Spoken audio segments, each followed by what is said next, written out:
Militer Ukraina 12 Maret melansir, dalam 24 jam terakhir, terjadi 259 kontak senjata antara pasukan Ukraina dan Rusia di berbagai wilayah.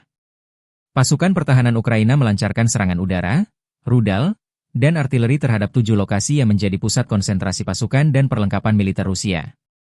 Di beberapa titik pertempuran utama, termasuk Kharkiv, Kupiansk, dan Liman, pasukan Ukraina berhasil memukul mundur serangan musuh yang terus berupaya menerobos garis pertahanan.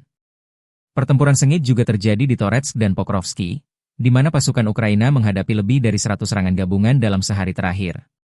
Di arah Pokrovsky saja, sebanyak 68 serangan berhasil dihentikan di berbagai wilayah pemukiman strategis. Selain itu, wilayah Novopavlivke, Huliaipil, dan Orihiv juga mengalami serangan intens, meskipun pasukan Ukraina terus bertahan dan menggagalkan upaya penyerangan lawan.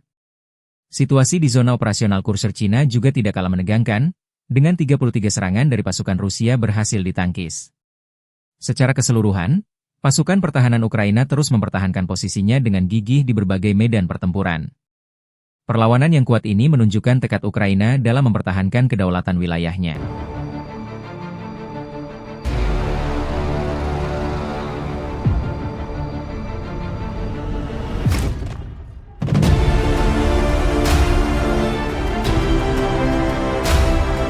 Download Tribun X sekarang, menghadirkan lokal menjadi Indonesia.